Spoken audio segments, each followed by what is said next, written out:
Салам достор, назарыңыздарда Аралаш медиа. Бүгін сіздерге дагы бир кызыктуу тасманы кыскача баяндап бермекчибиз. Сиз шашпай отуруп, мага жакты белгисин басып, видеону аягына чейин көрүүгө даяр болуп калган болсоңуз, биз баштадык.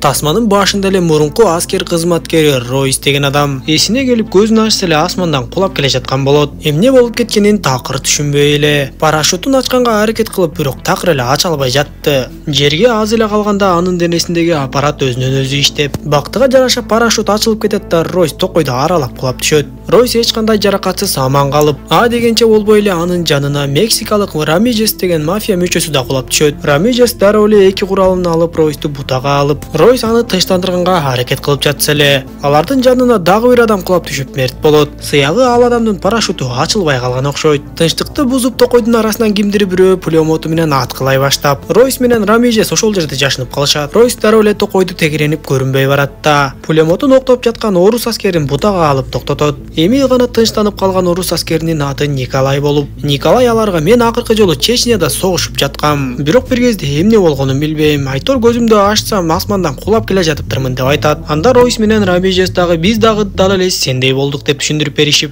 ары жагын караса эле Израиль аскери Изабель деген кыз аларды бутага алып турган болот. Изабель дароо эле аларга мен жер шаарынын далай токойлорунда болгом, бирок бул джунгли мен көргөн токойлордун эч бирине окшобой турат деп айтат. Айтор эч кимиси эч нерсени түшүнбөй бардыгы тең токой аралап жөнөшөт. Бир кезде алар мушташып жаткан эки адамды көрүшүп, алардын бири жалданма өлтүргүч болсо, экинчиси түрмөкөч болчу. Ройс аларды мушташыңарды токтотуп тынчтангыла деп талап кылып, эң биринчи биз кайсыл жерде жүргөнүбүздү аныктап алалы деп жөнөшөт. Бир аз жүргөндөн кийин эле алар бакта парашюту менен асылып турган дарыгер Эдвинди көрүшөт. Ройс дароо эле таамайлык менен анын арканын үзү атат. Андан кийин аларга дагы бир япон кланынын башчысы кошулат. Башкалар аны таап келишкенде Ханза бактын түбүндөгү адамдын баш сөөктөрүн карап турган болчу. Эптеп токойдон чыгуунун аракетин көрүп жүрүп отурушуп, бир кезде африкалык кара терлүү адам бир нерсеге чалынып кетип жыгылып, көрсө ал жерде бир канча тузактар бар болуп чыгат да, адамдар ошол эле жерден кырылып калалы дешип араң дегенде аман калышат. Тузактардан өтүп арыны көздөй бир аз басышканда эле ошол жерде мылтыгын кармап өлүп жаткан адамды көрүшөт. Ошондо гана бул тузактарды ошол адам куруп чыкканы белгилүү болот. Сыягы ал кимдир бирөөдөн өтө коргонгон сыяктуу, бирок коркунучтуу нерсе бүткүл тузактардан өтүп келип акыры аны өлтүрүп салыптыр. Ошентип команда дагы бир топко чейин жүрүп отурушуп, акыры араң дегенде токойдун четине чыгышты окшойт. Алар асманды карашып бир канча планеталарды көрүшкөндөн кийин гана өздөрүнүн жер планетасында эмес экенин түшүнүшөт. Эми андан ары эмне кылаарын билишпей ошол жерде туруп калышса эле, бир кызыктай үндөр чыгып эле ар кайсы тараптан көп мүйүздүү жандыктар чуркап келе башташат. Жерликтер кыркасынан туруп алып эле аткылап коргоно башташып, бирок мүйүздүү жандыктар дагы оңой менен өлбөйт экен. Бир кезде Изабель дарыгер Эдвинди сактап калып, кара терлүү африкалык болсо түрмөкечти сактап калат. Бирок мүйүздүү жандыктар болбой эле каптап келип, куралсыз калган Изабелге жеткене калганда кандайдыр бир ышкырыктар чыгат да, ышкырыкты уккан жандыктар дароо эле ары көздөй качып кетишти. Ошол жерден адамдар кимдир бирөөнүн жардам сурап кыйкырып жаткан үнүн угушуп, ары карап отурган адамды көздөй чукулдап келишет. Бирок бир нерсени байкап калган Ройс бардыгын токтотуп, жерден ташты алат да ошол адамды көздөй ыргытып көрөт. Дароо эле ал жердеги тузактар иштеп кеткенде бардыгы түшүнүктүү болуп, ал жерде отурган адам дагы өлүк экени билинет. Ошондо Ройс командасына айтып, сыягы биз бул жерде жөндөн жөн эле келип калган жокпуз. Бизди атайын чогултуп келишип, эми өтө коркунучтуу нерсе бизге атайлап аңчылык кылып жатат деп божомолдойт. Жүрүп отуруп алар өзгөчө жерге туш болушат. Ал жерде адам сөөктөрүнөн башка дагы адамдыкына окшогон эле бир катар башкача сөөктөр дагы асылып турган болот. Аралап жүрүп келишип бир бакта байланып турган адам дейин десең адам эмес, бир өтө коркунучтуу жырткычтын байланып турганын көрүшөт. Николай анын жанына барып куралы менен тийип көрсө эле, кыймылдабай турган жырткыч кыймылдап кыр көрсөтө баштайт. Аңгыча болбой эле кара терлүү африкалыктын денесине кандайдыр бир уштуу нерсе сайылып калып,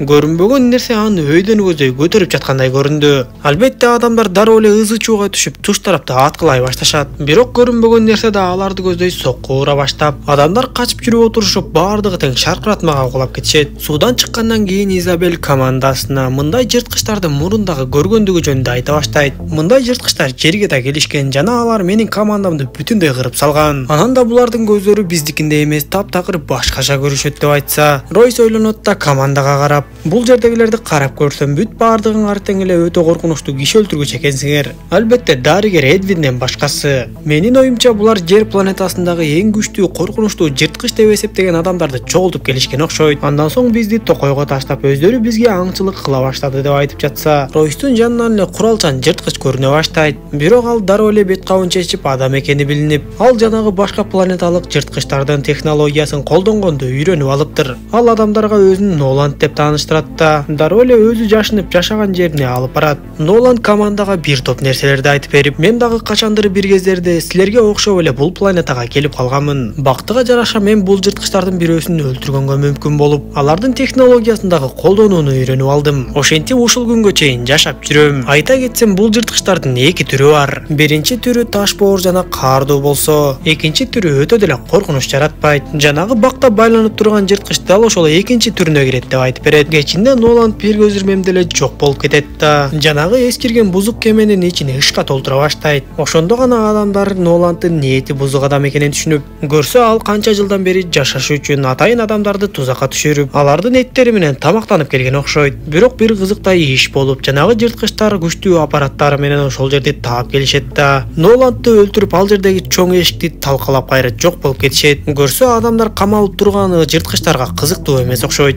Алардын оюну кызыктуу болушу үчүн адамдар токой аралап качып, болушунча коргонуп жырткычтар менен салгылашышы керек экен. Адамдар ушул нерсени түшүнүшүп, бузулган кемеден чыгып келе жатышканда, дарыгер Эдвин адашып кетет да жырткычтарга кармалып калат. Бирок Николай келип аны сактап калып, тескерисинче Николай өзү жарадар болуп калгандыктан өзү менен кошо жырткычты дагы бомба менен жардырып жиберет. Сыртка чыгышкандан кийин түрмөкеш да жарадар болуп, жырткыч анын омурткасын жулуп алганын көрүүгө болот. Адамдар албетте токой аралап качууга аргасыз болушуп, бир кезде Ханза адамдардын качып кетүүсүнө мүмкүнчүлүк түзүп берейин деп кылычын алып эле жырткычтарды күтүп калат. Жырткыч адамдын оюн түшүнүп, ал дагы колунан кылычын чыгарып, экөө ошол жерден салгылашып отуруп, акыры экөө тең жан бергенин көрөбүз. Эми 3 эле адам калып качып бара жатышканда, Эдвин капканга түшүп бутун жаракаттап алат. Ройс Изабелге эми дарыгер жарабай калды. Аны алып кетебиз десек эч жака жетпей калабыз. Ошондуктан өзүбүз эле качып кете берели десе, Изабел Ройско макул болбой Эдвинди да алып кетебиз деп туруп алат. Анда Ройс калсаң кала бер деп айтат да андан ары жүгүрүп кетет. Ройс тездик менен баягы жерге жетип барат да, баягы байланып турган жырткычка кыйкырып, азыр мен сени бошотомун, сен болсо мени космикалык кемең менен жер планетасына жеткиресиң деп айтып, дароо эле анын колун бошотуп салат. Акырындан жылып келаткан Эдвин менен Изабел болсо дагы бир жолу тузакка түшүшүп, жырткыч аларды чуңкурга салып салат. Бул кезде жанагы жырткыч Ройстун сөздөрүн кадимкидей түшүнүп, зоот кийимдерин кийет да бир нерселерин баскылап койсо эле, токойдун арасындагы көрүнбөгөн кемеси көрүнүп от ала баштайт. Аңгыча болбой ал жерге каардуу жырткычтардын бири келип калат. Ошондо каардуу жырткыч менен жакшы жырткычтын салгылашы башталып, Ройс болсо учайын деп жаткан кемени көздөй эле чуркап кетип калды. Эки жырткыч ошол жерде бир топко чейин кармашып, акыры каардуу жырткыч болбой эле жеңип алып, берки жырткычтын башын кесип салды. Андан соң учуп жөнөгөн космикалык кемени көрүп, дагы бир баскычтарын баскылап койсо эле жанагы кеме учуп бараткан жеринен эле жарылып кетти. Жарылууну чуңкурга түшүп калган Эдвин менен Изабел дагы көрүшүп, Изабел Эдвинге эми биздин да күнүбүз бүттү. Мен азыр сени атып өлтүрүп, андан соң өзүмдү да өзүм атып өлтүрүп алам деп айтат. Аны уккан Эдвин тездик менен кыймылдап эле кичинекей көрүнбөгөн ичкемиздүү бычагы менен Изабелдин моюн жагын тилип жиберет. Изабел турган жеринен жыгылып түшүп эле же кыймылдай албай, же сүйлөй албай паралич болуп калды. Ошол жерден жырткычтар бардык өлтүргүчтөрдүн арасына дарыгер Эдвинди эмне үчүн кошуп койгону белгилүү болот. Көрсө Эдвин алардан өткөн сериялык өлтүргүч болуп, ал канча деген адамдарды ушинтип эч билгизбей эле өлтүрүп жүргөн экен. Дал ошол учурда ал жерге Ройс келип калат. Көрсө ал жанагы кемеге кире албай койгонбу же атайлап кирбей койгонбу. Айтор Изабел менен Эдвинди куткаруу үчүн кайтып келиптир. Изабел жарадар болуп калганго деп ойлогон Ройс экөөнү тең ал жактан чыгарып, эми Эдвин билдирбей Ройсту дагы өлтүрөйүн деп калганда, аны байкап калган Ройс тездик менен кыймылдап, Эдвиндин медициналык бычагын өзүнө сайып өлтүрүп салды. Андан соң ал Эдвиндин алдына бир канча гранатаны коюп, өздөрү жашынып калышат. Жырткыч келип Эдвинди сүйрөп кетейин дегенде ал жарылып кетип, жырткыч ошол жерден бир топ эле жаракат алып калат. Айлананы өрт курчаган кезде ошол жерден Ройс чыгып келип, жылуулукту бөлүп көрсөткөн жырткычтын аппараты